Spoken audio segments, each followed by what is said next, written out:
We have a dynamic speaker this morning. His name is Daryl Davis. Just to give you a little background on him. It starts off by saying, I'm reading from an article here. Why do you hate me when you know nothing about me? That question launched American R&B blues musician Daryl Davis on a radical and sometimes dangerous mission to forge friendships in some of the most unlikely places.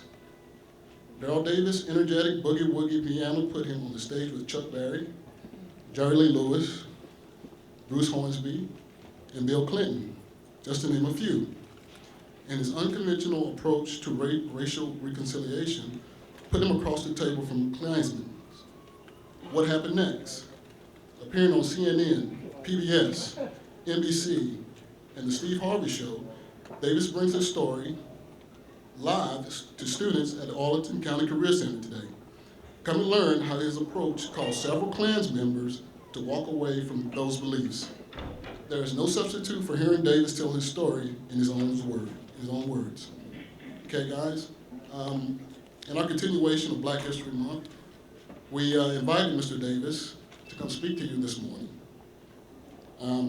Also in this political atmosphere, we think he has much insight and wisdom and counsel to share with you all. So without further ado, I would like to introduce Mr. Daryl Davis.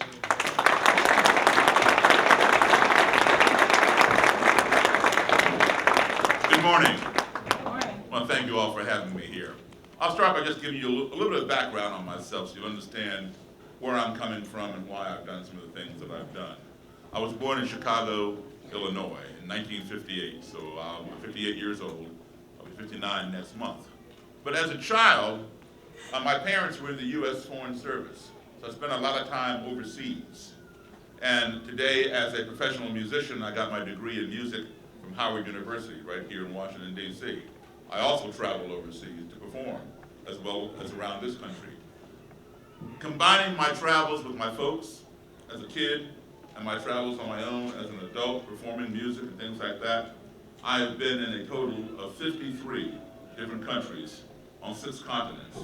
So I've literally been exposed to many, many different ethnicities, cultures, religions, colors, nationalities, etc. And all of that has helped shape who I've become today. Now, you get assigned to a country for 2 years with the embassy, and then you return home here to the States, and you're here for 9 months, a year, and then you get reassigned somewhere else. So every 2 years I come back. Well, when I was overseas, my classes, I was in elementary school, in grade school, my classes were filled with students from Nigeria, Italy, Brazil, Japan, Germany, France, you name it. If any country had an embassy where we were assigned, all the kids went to the same school. And as I look around here today at this class of people, it reminds me of what my class looked like overseas. However, when I would return home back here in my own country in the 1960s, in the early 1960s, my classes were either all black or black and white, depending upon whether I went to the newly integrated school or the still segregated one. And there was not the amount of diversity that I had overseas, or for that matter, the amount of diversity that I see out here before me. That scenario that I had overseas had about 12 to 15 years before it would come here to this country. So literally, when I was overseas, I was living 12 to 15 years into the future. So I was already prepared for that. And I didn't know anything different. What I could not understand is why people back home here in my own country had issues with people who did not look like them, or who did not have traditions as they had. One of my first encounters with that was, I had come back home 1968. I was 10 years old, and we lived in a town called Belmont, Massachusetts. Belmont is a suburb to Boston, Massachusetts, sort of like Arlington is a suburb to Washington, D.C., all right? I was one of 2 black kids in the entire school. Myself in 4th grade, there's a little black girl in 2nd grade.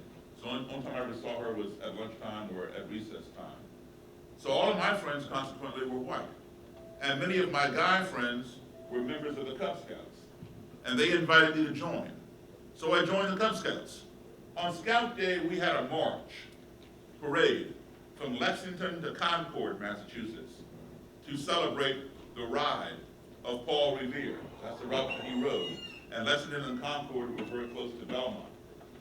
Out of all the scouts in this parade, the Boy Scouts, the Girl Scouts, the Cub Scouts, and the Brownies, I was the only black scout in this parade. My dead mother let me carry the American flag. And as I'm marching with my fellow scouts, the sidewalks on both sides of the street were lined up with people cheering, mostly white people, cheering and waving and carrying on. But somewhere down the parade route, there was a group of maybe 4 or 5 people, a couple kids, a couple adults. And I was getting hit with bottles and soda pop cans and rocks and debris from this small group of white people. Now, my first thing that I thought was, oh, those people over there don't like the Scouts. I didn't realize, that's how naive I was. I did not realize that I was the only Scout getting hit until my dead mother, my Cub master, my troop leader, they all came back and huddled over me with their body, and they escorted me out of the danger. And I kept saying, well, why are they hitting me? Why are they hitting me? And all they would say is, shh, move along, Daryl, move along, it'll be okay, just hurry up, move along. They never answered my question. So at the age of 10, I have to have answers. So I'm thinking, okay, well maybe it's because I'm the new kid on the block. I'd only been there a couple months. Maybe they just tested me, see what's going on. I had every excuse but the right excuse. So when I got home, my mother and father, who were not at the parade, they were putting mercurochrome and alcohol and Band-Aids on me, fixing me up. And they were asking me, how did you fall down and get all scraped up? I told them I didn't fall down. I told them exactly what happened to me. For the first time in my life, my mom and dad sat me down and explained to me what the definition of racism was. I had never heard the word racism at the age of 10 in my life. I had no idea what they were talking about. I'm an only child, so I didn't have big brothers and sisters to explain things to me and learn from their mistakes or whatever. When I had a problem or a question, I went to my mom and dad. And my mom and dad always gave me the answers or gave me the means by which I could derive the answers myself. My mom and dad never lied to me. They always told me the truth. But on this day, in 1968, when they told me why I was being hit, I literally thought that my parents were liars. I did not believe them. I could not get my head around how somebody who had never laid eyes on me, someone who had never spoken to me, someone who knew absolutely nothing about me would want to inflict pain upon me for no other reason than this, the color of my skin. It made no sense. And those white kids and adults, I guess it was their parents, did not look any different to me than my white friends in my classroom and their parents who treated me very well, or my white friends overseas, whether they were my little French friends or my little German friends or my fellow Americans from the embassy. So my parents had to be lying because people don't do things like that. Why my parents were lying to me, I didn't know. I thought it was some kind of a joke or something. Well, about a month and a half later, on April 4th of the same year, 1968, Martin Luther King was assassinated. And I remember it very, very well. Nearby Boston burned to the ground, right here. Washington, D.C., burned to the ground. New York City, my hometown, Chicago, Detroit, Philadelphia, Los Angeles, Richmond, Baltimore. People were rioting, burning, looting, destroying. And you all weren't around then, but you all remember the riots that you saw on TV within the last year down in Ferguson, Missouri, and Baltimore, Maryland. Those riots were Mickey Mouse compared to what went on when Martin Luther King was assassinated. Trust me on that. It was then that I understood that my parents were right. that some people on both sides of the fence have an issue with the color of somebody's skin.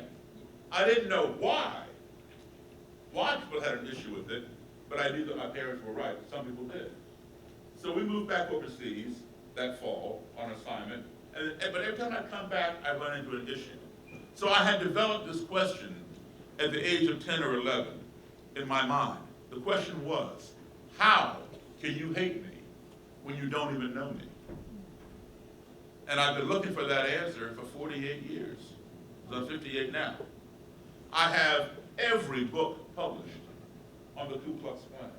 I have a vast library of my own on black supremacy, white supremacy, the KKK, the Nazis in Germany, the neo-Nazis over here. Anybody who believes that their skin color gives them superiority over someone else, I want to study that ideology. I want to learn, where does it come from? Where is it going? How can it be addressed? Because I know that we're not born with that ideology. It is acquired. It is learned. So if it can be learned, it can be unlearned. So I've been looking for that answer since I was age 10.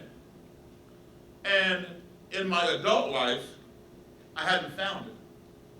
So I thought, who better to ask than someone who would join an organization whose whole premise is hating those who do not look like them and who do not believe as they believe. So I began looking for members of the Ku Klux Klan, because I wanted to sit them down and say, tell me, face to face, how can you hate me when you don't even know me? So just by chance, I'm a musician, full-time. I was playing in a bar up in Frederick, Maryland. And this was back in the 80s. And this was an all-white bar. When I say all-white, I don't mean that black people could not go in there. What I mean is that black people did not go in there. And that was by their own choice. And it was a good choice, because they were not welcome there. But here I was in this bar. It wasn't my band, it was a friend of mine's band. I joined to play piano with them. And they had played there before. It was an all-white band. They had played there before. It was my first time in there. When I came off the bandstand on the break after the first set, I was walking to go sit at the band table, and a white gentleman comes up behind me and puts his arm around my shoulder, and I stopped and turned around so he was touching me. And he says, I really like your all's music. I said, thank you. Shook his hand. He says, I've seen this here band before, but I ain't never seen you before. Where did you come from? I explained that I just joined the band. This is my first time in this place. He goes, well, man, I really like your piano playing. This is the first time I ever heard a black man play piano like Jerry Lee Lewis. Now, many of you all might not know who Jerry Lee Lewis is. He's before your time. But he's still alive, still playing. Jerry Lee Lewis is a white rock and roll, boogie-woogie, rockabilly piano player. One of the best. And his heyday, his premiering times were in the 1950s, when rock and roll was first created. It was created by black musicians like Chuck Berry, Little Richard, Fats Domino, and Bo Diddley. And white musicians popularized it. People like Jerry Lee Lewis, Elvis Presley, Bill Haley and the Comets, Buddy Holly, Carl Perkins, and many, many others.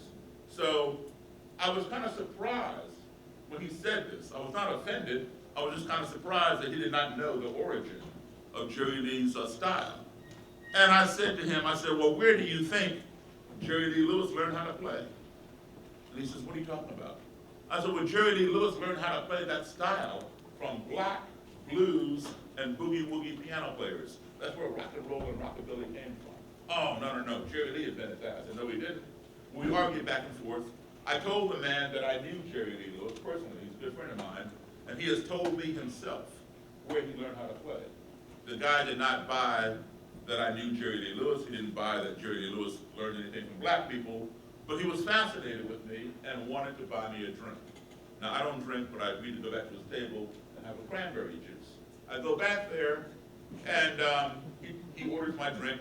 The waitress brings it, and he clinks my glass and cheers me. And then he says, this is the first time I ever sat down and had a drink with a black man. Well, now I'm wondering, what is going on with this guy? How is this? In my 25 years on the face of this earth, because I was 25 in 1983, I had sat down literally with thousands of white people, black people, anybody, and had a meal, a beverage, a conversation. This guy was probably in his mid to late 40s, and he never sat down with a black guy before. So I'm curious. I said, why? And he didn't answer me. He stared at the tabletop. I said, why? And he had a friend sitting next to him. The friend said, tell him, tell him, tell him. I said, tell me. He looked back at me just as plain as day, and he said, I'm a member of the Ku Klux Klan. Well, I burst out laughing at him because I did not believe him. You know, why would a Klansman come up to me and put his arm around my shoulder and praise my piano player and want to hang out and buy me a drink? You know, it didn't make any sense. So I thought the guy was, pulling my leg. I'm laughing. He goes inside his pocket, pulls out his wallet, and hands me his Klan card. I look at this thing. Whoa, this thing is for real. I recognize the Ku Klux Klan insignia, which is a red circle with a white cross and a red blood drop in the center. I stopped laughing at this point, and I gave it back to him. And we talked about the Klan and some other things. But he gave me his phone number and wanted me to call him anytime I was to return to this bar so he could bring his Klansmen and Klanswomen friends to see this black guy play piano like Jerry Lee. So I would call him every 6 weeks whenever the band came back there, and they would come and they would gather around and watch me play with the band. On the break, I would go to his table just to hang out and talk with him. Some of them would stay there because they were curious about me and wanted to meet me and talk to me. Others, when they saw me coming, they'd get up and scoot off that way, somewhere else, so they wouldn't come in contact with me. They didn't want anything to do with me other than to watch me. So we kept up this relationship for a little while. Now, but you know what? This is the guy I didn't talk to. So I'm going to skip ahead now. I decided I'm going to write a book. I'm going to go around the country and interview Ku Klux Klan members and leaders. Since I live in Maryland right now, I'm going to start in Maryland. I'm going to interview the Klan here in Maryland, and then come to Virginia, go up north, go down south, go to the Midwest, go to the West, and find that answer to my question. How can you hate me when you don't even know me? And who better to ask than somebody in the Ku Klux Klan? They would know. So I set out to interview them. Well, I had this guy that I met in the Silver Dollar Lounge, the bar there in Frederick. I had to twist his arm for about 20 minutes, not physically, but just literally, to give me the phone number and address of the Maryland Klan leader. He finally gave it to me and said, Daryl, do not tell him where you got this. I said, okay. And he said, do not go to his house. His name is Roger Kelly. He, not the guy who gave me the number, the name of the Klan leader. I'm not giving you that guy's name. But the Klan leader, his name is Roger Kelly. And he said, do not go to Roger Kelly's house because Roger Kelly will kill you. And he told me some other place to go where Roger would hang out. He's like a public place. He says, I don't know that Mr. Kelly will even talk to you, but you'll be safer to go there and approach him than go on his property. I said, okay. So I did go to that place, and Roger had been there, but he wasn't there when I came. So anyway, I had my secretary give him a call and tell him that she works for somebody who's writing a book on the Klan. Would he consent to do an interview? And I told her specifically, do not tell Mr. Kelly that I'm black unless he asks. If he asks, then don't lie to him, tell him. But don't give him reason to ask. I want him to see me face to face before he decides that he doesn't want to do the interview. So she agreed. She called him, and he didn't ask what color I was, and he agreed to do the interview. So we set it up in this hotel room up in Frederick. And Mary, my secretary, she and I got there early.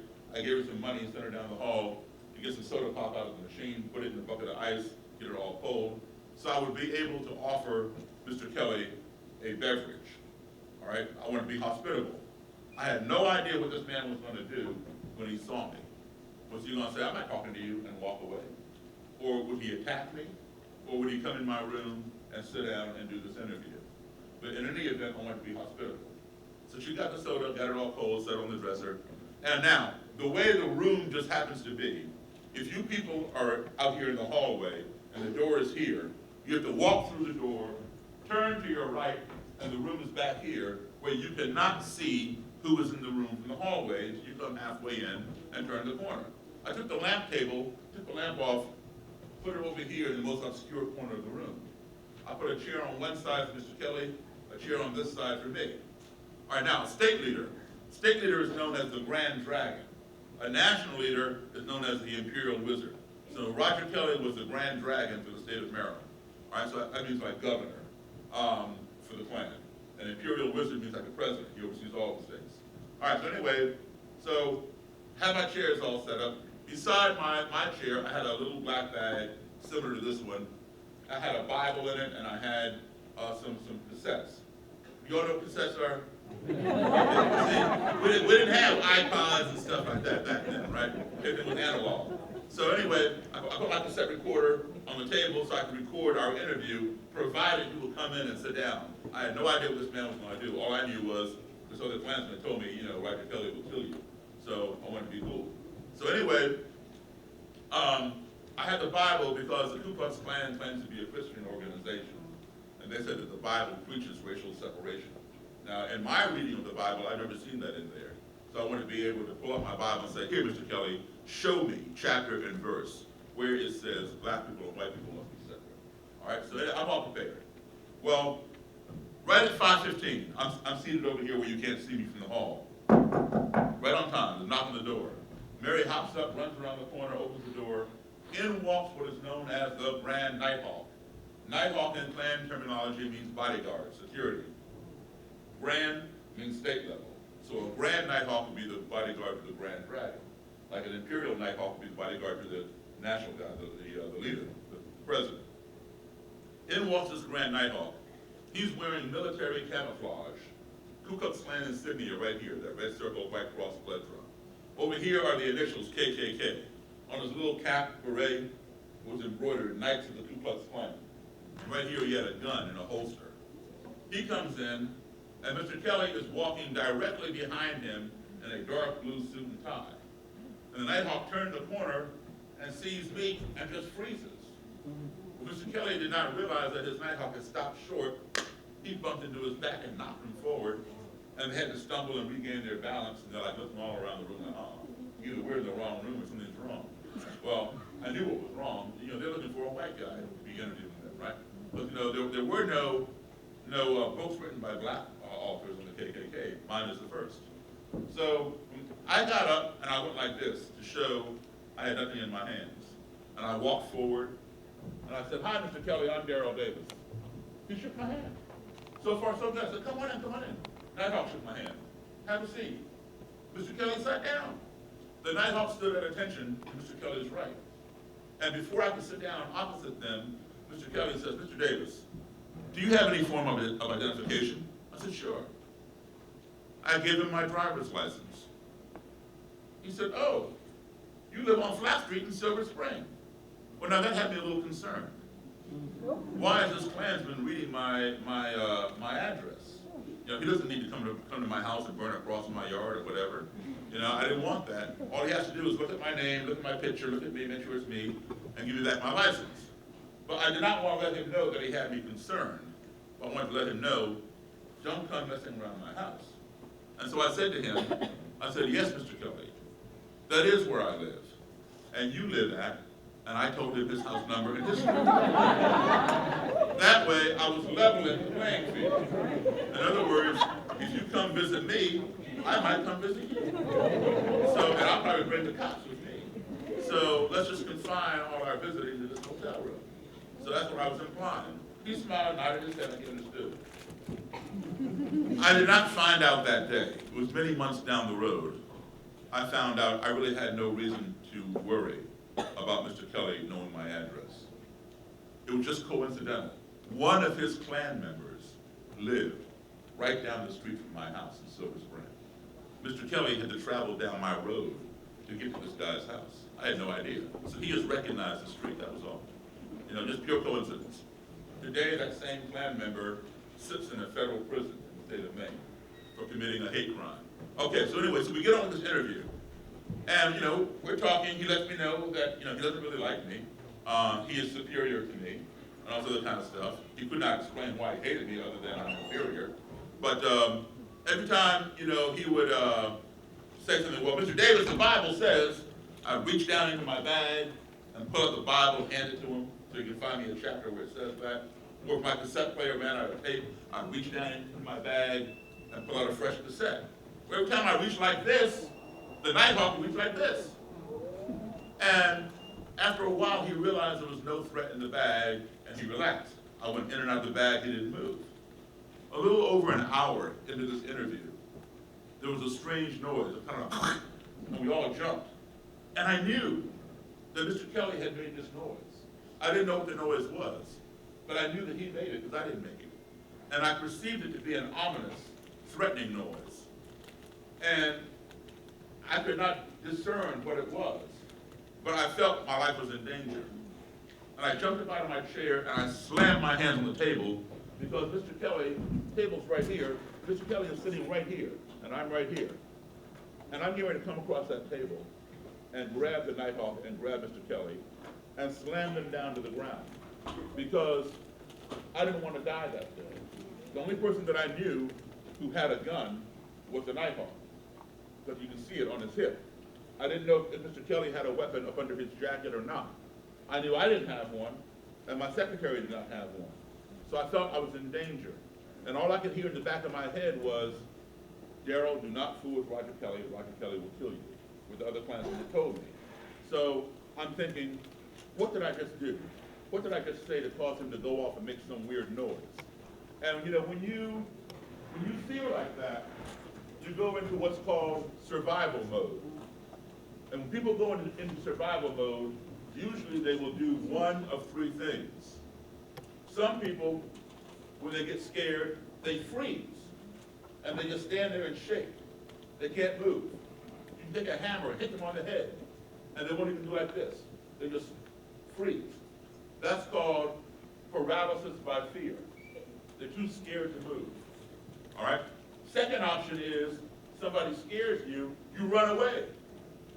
That's the best choice. If you can get out of there, go. Okay? However, there is no outrunning a bullet in a motel room. Okay? The third option is to attack whatever is scaring you. To put it down quickly before it hurts you. All right? That's the option that I chose. And when I came up, I'm looking right at Mr. Kelly, and my eyes had locked with his eyes. I didn't say a word to him, because I knew he could read my eyes. My eyes were speaking loud and clear. In fact, my eyes were shouting so loud, he could hear my eyes. And my eyes were saying to him, what did you just do? Well, his eyes had locked with mine. I could read his eyes. He didn't say a word. His eyes were saying to me, what did you just do? And the Nighthawk, he's standing here like this, and both of us like, what did either one of y'all just do? Well, Mary, my secretary, she's over here sitting on top of the dresser, because there were no more chairs. She realized what happened. The ice in the bucket next to her had begun to melt, and the cans of soda fell down the ice. That's what made the noise. And then we all began laughing at how stupid and ignorant we were. Okay? And then it made the noise again, and we laughed some more. But there was a lesson that was taught in that moment. I won't say the lesson was learned. I will say it was taught in that moment. The lesson is this. All because some foreign, and I want you to underscore or circle the word foreign, entity of which we were ignorant, that being the bucket of ice and cans of soda, entered into our little comfort zone, unbeknownst to us, we became fearful. Ignorance breeds fear. We fear those things that we do not understand. If you don't keep that fear in check, that fear in turn will breed hatred. Because we hate those things that frighten us. If you don't keep that hatred in check, that hatred in turn will breed destruction. We want to destroy those things that we hate. Why? Because they frighten us. But guess what? They may have been harmless and we were just ignorant. So ignorance breeds fear, fear breeds hatred, hatred breeds destruction. And we saw a whole chain almost unraveled to completion. Completion would have been had the Nighthawk drawn his gun and shot somebody, namely me or my secretary, because it's his job to protect his boss. Or had I hurt one of them, because it's my job to protect myself and protect my secretary. Fortunately, it stopped short of that last component. All right, so like I said, we all laughed, we all carried on. And then, when I finished the interview, I thanked Mr. Kelly for his time. He shook my hand, wished me luck, and he gave me his Klan card and said, keep in touch. I'm thinking, what? You know, I didn't come here to make friends with the Klan. I just came here to find out how you hate me when you don't even know me. But I thanked him. I said, thank you, Mr. Kelly. I said, I have a lot of other Klan people to interview up and down the coast, out in the Midwest and so forth. I said, but I will call you when my book is ready for publication. He said, okay. So on the way home, coming back down 270 from Frederick, I said to Mary, I said, you know, I rather like Roger Kelly. She said, well, he doesn't like you. I said, I know. I said, but I like him. I don't like what he stands for, but I like him as a person. We have more in common than we do in contrast. Most of what we had in contrast was how we each felt about skin color and the race. He felt that his race was superior to my race. I felt that my race was equal to his race. He felt the races had to be apart. I felt they could be together. Other than that, we agreed on a lot of things. All right, so I said to her, you know what? I am going to keep in contact with him. And I began calling him and inviting him to my gigs. And if I had to run an errand up in Frederick, I'd call him and say, hey man, what are you doing? He said nothing. I said, well, come run this errand with me. He said, okay, I'll meet you at wherever. He didn't want me to come to his house. He'd meet me at the parking lot, right? So I would get there. He and the Nighthawk would be there. They would get in my car. Nighthawk would get in the back seat, Mr. Kelly in the front seat. We'd ride around Frederick County and do whatever I had to do.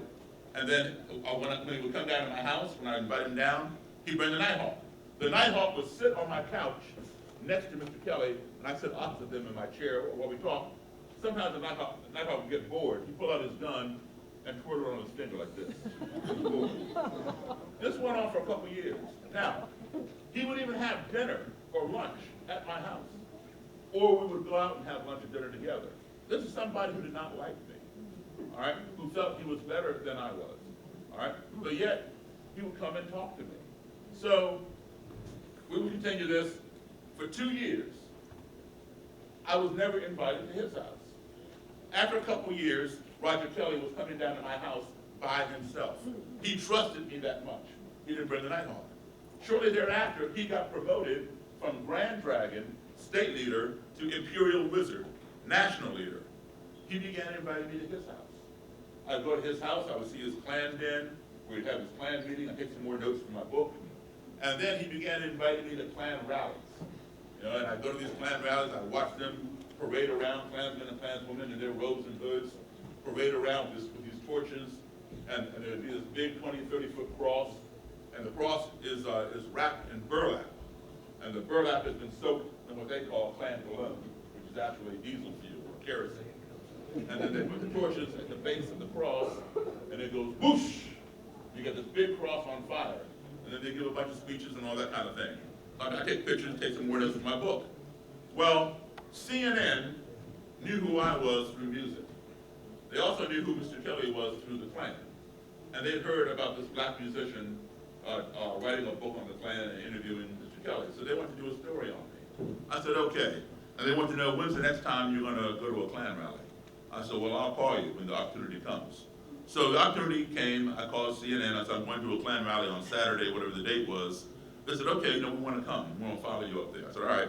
And then they said, are you performing anywhere Friday night? I said, yeah, I'm performing down in Vienna, Virginia.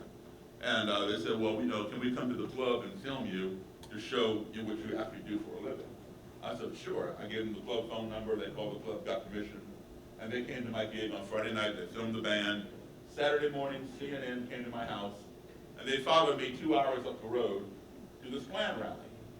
And they said, do you think Mr. Kelly will even talk to us? I said, I'll do better than that. When the rally is over, I'll get Roger Kelly, the Imperial Wizard of the Ku Klux Klan, to come to my house.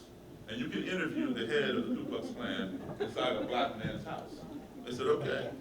So after the rally was over, I spoke with Mr. Kelly, told him what was going on. He said, okay. He drove to my house 2 hours out of his way, by himself, no night off, and he sat in my basement and interviewed with CNN.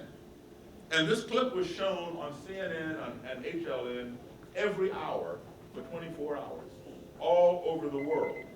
I'm going to show it to you now, but I want you to pay particular attention to what Mr. Kelly says. He says, even though he and I would do different things together, it did not change his view on the Ku Klux Klan, because the views in his mind had been cemented in there for many years. And then he went on to say how he believes in separation of the races, because he finds that to be in the best interest of all races. But also listen to what he says at the very end of the clip, and then listen to what the two CNN desk anchor news people have to say at the end of the clip. So here it is. This is CNN.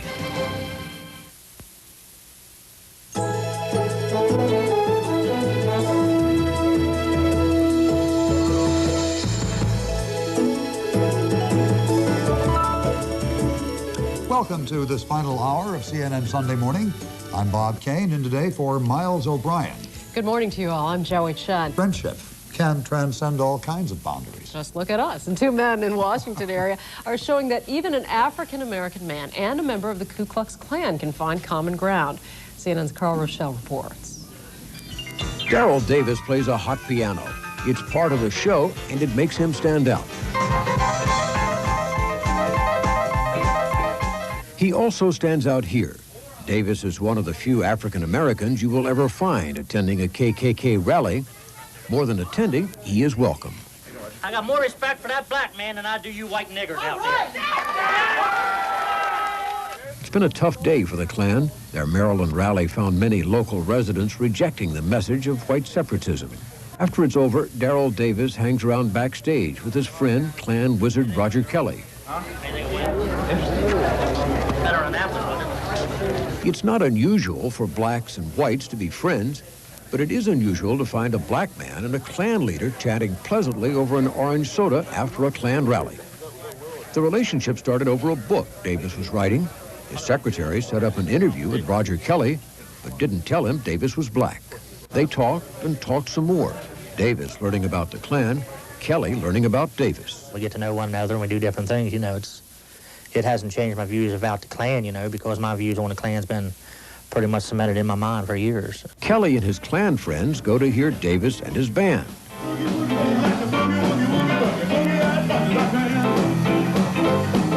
And Davis goes to their rallies. I sat on the front row and listened to each Klansman speak. Some things I agreed with, other things I did not agree with. Davis thinks that his presence promotes badly needed understanding. Hate stems, I believe, from fear of the unknown, and I think this is all across the board, regardless of whether it's a Klansman or anything else. But he has no illusions about the Klan. If he did, his friend would be quick to disabuse them. And I believe in separation of the races. I believe that's in the best interest of all races. Does he really? Or has friendship transcended the color barrier?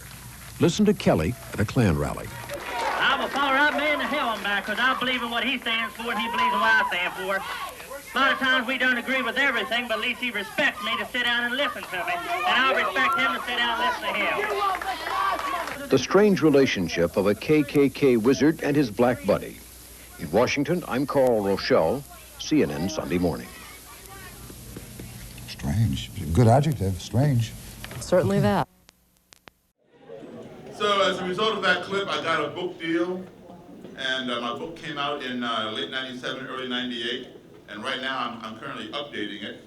It's called Clandestine Relationships, spelled with a K, not a C. And it should be out again probably in late spring or maybe after the summer, beginning of the fall. But also as a result of the book, a documentary has been made about me called Accidental Courtesy, which has been shown on PBS last week, and you can get it on Netflix now and iTunes called Accidental Courtesy. But more important, you heard Mr. Kelly say that even though he and I would do different things together, it did not change his views on the Klan, because his views on the Klan have been what? Cemented in his mind for years. And then he goes on to say how he believes in separation of the races, because he finds that to be in the best interest of all races. But he said something very important at the end. It was another teaching moment. The imperial wizard, the head of the Ku Klux Klan, said that he respected me. Y'all hear him say that? Yeah. What's that about? We're enemies. Okay? He said, we may not agree on everything, but at least he respects me to sit down and listen to me, and I respect him to sit down and listen to him. Those are his words. Very important words, people.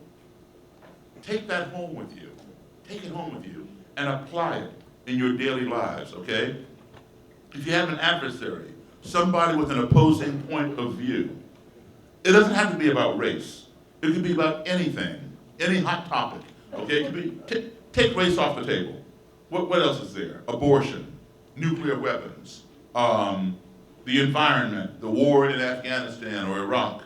You know, whatever the hot topic is, you're on one side, somebody else is on the other side. Give that person a platform.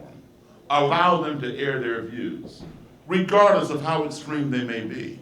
If you agree with them, fine, no problem. If you don't agree with them, that's fine too. You challenge them, but you don't challenge them violently or rudely. You challenge them calmly and intelligently and politely. You say, look, I need more clarification as to why you think I should believe that way. Give me more explanation. And when you do things like that, there is an excellent chance that they will reciprocate and give you a platform to explain your point of view. And then you make sure you've done your homework.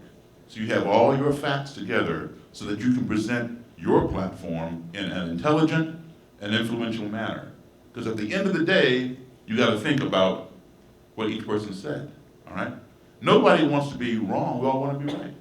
And if somebody sparks just a little tiny spark in you, and you think, you know, she does have a point there, you might begin leaning in her direction, all right? We have ignorance and we have stupidity. Some people define those two terms as being synonymous. I don't. To me, an ignorant person is someone who makes the wrong decision or a bad choice because he or she does not have the proper facts or the correct information to make the right choice or right decision.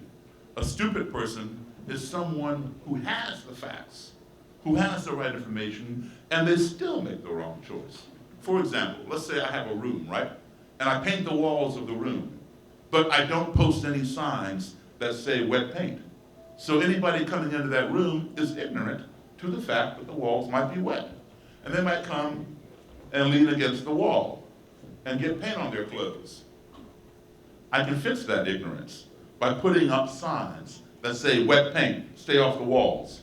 I can stand in the doorway and tell each person coming into that room, don't touch the walls, I just painted them 10 minutes ago, they're still wet. So now everybody has the proper information to make the right decision. But still somebody goes and leans up against the wall, and then he wants to know why he has paint on his clothes. It's because he's stupid, okay? He had the right information, he had the facts, but he still made the wrong choice. Fortunately, there is a cure for ignorance. That cure is called education. Unfortunately, there's no cure for stupidity. If you give somebody the education and they don't use it, there's nothing you can do until they decide to employ that education. All right, so Mr. Kelly and I would continue to get together even after my book came out. We would get together and have dinner and talk. We would respect each other to give each other a platform. Understand something. I did not respect what Roger Kelly had to say. I'm not a supremacist or racist or separatist. I did not respect what he had to say. However, I respected his right to say it. You understand the difference? Huh? Okay. So we would continue these conversations. And over time, that cement that he talked about, that held his ideology together in his head, in his mind, began to get cracks in it. He began thinking about some of the things that I was saying. And then it began to crumble and fall apart. And then a few years back, guess what? Roger Kelly quit the Ku Klux Klan. Today, thank you.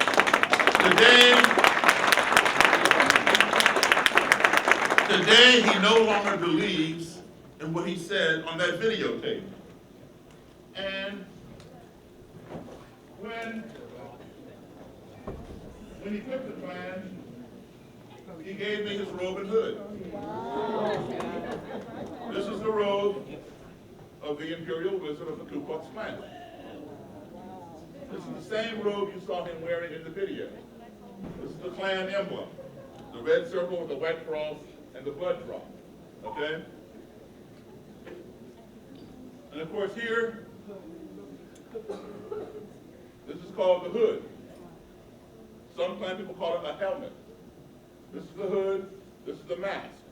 Members who want anonymity, they don't want you to know who they are, they wear the mask and peep at you through these eyelets. If they don't care that you know who they are, the mask has 3 snaps. Just unsnap it, pull it off, and the face is exposed under the hood. And you saw both types in the video, some with their faces exposed, some with their faces masked, okay? So I have collected many robes and hoods from various active Klan members, leaders, members, etc., through dialogue, through talking with people, not talking about people, not talking at people, but talking with people. It takes a lot of patience sometimes, okay? But learn your material, learn your facts, and then sit down and have that conversation. Don't just chase somebody off. You know, you cannot beat hate out of somebody. If somebody is hateful and you start beating on them, you're going to increase that hate. Have a conversation with your adversary. And like I said, it's not about, it doesn't have to be about race. It can be about anything where you're on one side and they're on the other. And it bothers me a great deal. You know, we call ourselves the greatest nation on the face of this earth. Don't get me wrong, I'm patriotic, I love my country. However, I have some issues with that statement. Perhaps we are the greatest technologically. We, here in this country, we put a man on the moon. And while we're the first to do that. While Neil Armstrong was up there walking around talking about one small step for man and one giant leap for mankind, we could talk to him live from right here on Earth all the way to the moon via satellite radio phone. We invented that technology. Everybody in here has email, has a cell phone, hit a few numbers, hit a few words, hit send, and you're talking to people right next door in Maryland, or in California, or China, or Africa, wherever you want to talk, okay? We invented that technology. How is it that we as Americans can talk to people as far away as the moon, or anywhere on the face of this earth, but yet some of us have trouble talking to the person who lives right next door because he or she is a different color, a different persuasion, a different ethnicity, a different religion, okay? So, it seems to me that before we can call ourselves the greatest, perhaps our ideology needs to catch up to our technology. And once we have them both up there, then we can truly brag about how great we are. Because folks, you know, we are in the 21st century. We are living in space-age times, and yet there's still so many of us thinking with Stone-Age minds. We can correct that. And you heard those two CNN people, they implied that I was strange. I'll tell you what, if being strange gets people to give up stuff like this, we all need to be strange. Okay, thank you. Any questions? Thank you. Yes, ma'am. I'm sorry? Mr. Kelly is still up there in Frederick County. He's still a very good friend of mine. She asked, where's Mr. Kelly now? Where's Mary? And was Mary white? Yes, Mary was white. Yes, Mary passed away. I have a new secretary now. Mary was like one of my best friends. She passed away just about 3 years ago. Great lady. I mean, she was always behind my back. You're awesome. Thank you. Thank you. Yes, ma'am. Are you still collecting robes? Are they still turning in robes to you now? I just got a robe the other night. Wow. Did you all hear about the Klan leader who was murdered the other day? He was a friend of mine, and you will see him with me in my documentary, Accidental Courtesy. And the Klan gave me his purple robe that you'll see in the documentary. I went to his funeral last Saturday up in Missouri. What happened? His wife murdered him. Yeah. Anyone else? Yes, ma'am. Everyone feels like frustration and angry when someone disagrees with you. I'm sorry, say it one more time. Everyone feels like frustration or angry when someone disagrees with you.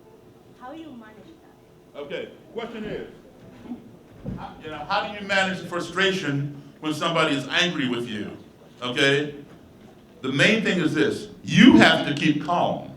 Okay? When you're dealing with somebody who has an opposite issue than what you believe, and they're very passionate about it, a lot of times they will be angry, they'll be loud, they'll be boisterous, aggressive, etc.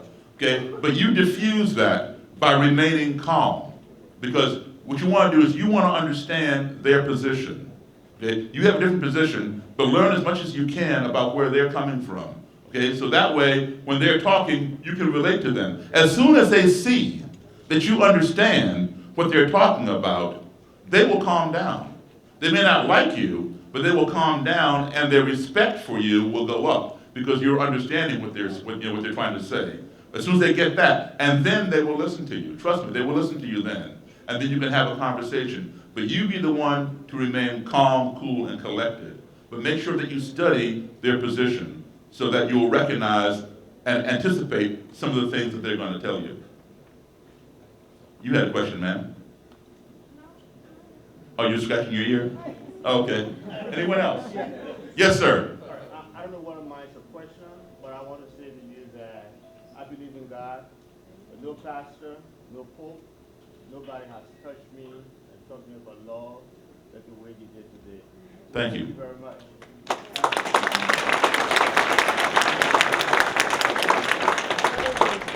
point I wanted to make is that your message is so powerful. And these young people need to hear more of that. I don't know how much you have spread this message. I don't know whether you have some idea or some message to our school leaders on how we can take this message, not just to the Career Center, but to other schools in the county and other schools around, especially in these very perilous times that we are living in.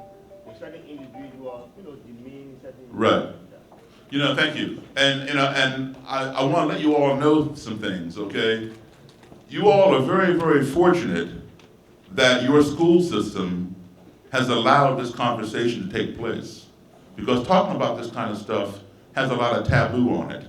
And back when I was your age, they would never have a speaker like me coming here to address people your age, all right?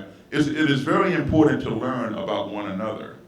And because, information is power. Information is knowledge.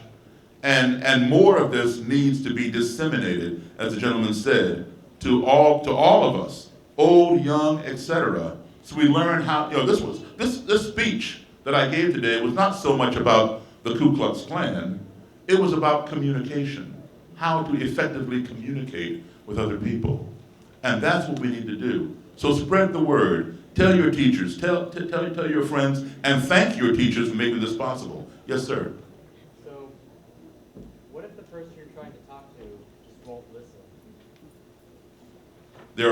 There will always be those who will go to their graves being stupid. You know the difference between ignorance and stupidity, okay? And who will be hateful and violent. We're not going to change everybody, but there will be others who will listen. So, don't give up. Keep focusing with those people. Some of them are even family members or even close friends, okay? Don't give up on them. Keep the conversation going, okay? But be satisfied knowing that while this one person may not be listening at the moment, there are others who will. Anyone else? Do I still play? Yeah, I played last night in Falls Church. Huh? Hey, what's going on? Real quick, I'll show you a couple other things here. This is the robe of a grand dragon. Blue or purple are the imperial colors. Green is the grand level, state level. This is the robe of a grand dragon. You can have either cotton with green adornments, green sash, green stripes, or you can have satin, doesn't matter, whatever your choice is. You have a full satin robe. This is another grand dragon robe. He preferred satin. He had a full satin robe, This guy,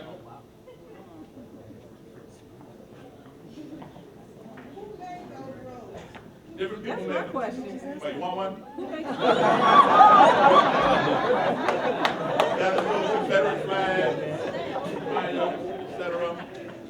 This guy went to prison. Went to prison for 4 years for conspiring to bomb a synagogue in Baltimore. Okay, he was the head of the Klan. And when he got out, he ran the Klan some more, and then he went back to prison for assault with intent to murder 2 black men with a shotgun. All right? He did 3 years that time. His job, while he was head of the Klan,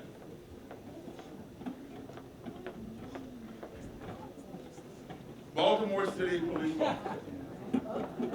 Okay? That was his day job. He went on to become one of my best friends. That's why he gave me his robe and his police officer's uniform. He knows I go around lecturing, so I can talk about it.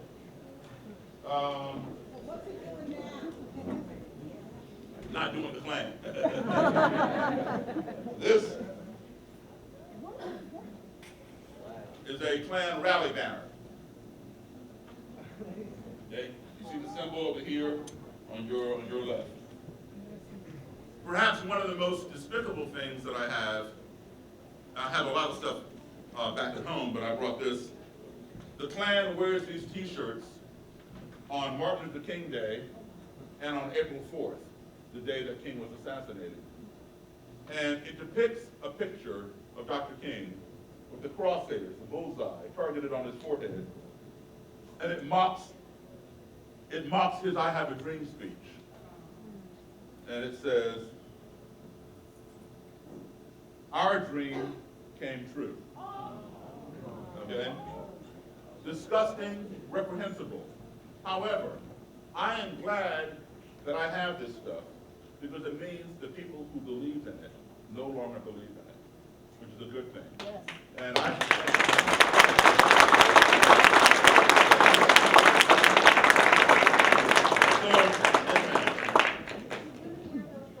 Yes. And yes. Do women wear those robes? Yes, they do. Yeah. And so I'm going to open up a museum. Huh? Yes, yes. You can join the Klan when you turn 15. They have the Klan Youth Board. But you know, they dress in their little kids and stuff like that too. Okay, thank you all very much. Yes, one more question. Before we go, I just want to take a moment. I know we got to wrap it up. As one of the counselors here and the whole staff here at the Career Center, I want to thank you for being here. Thank you for having me.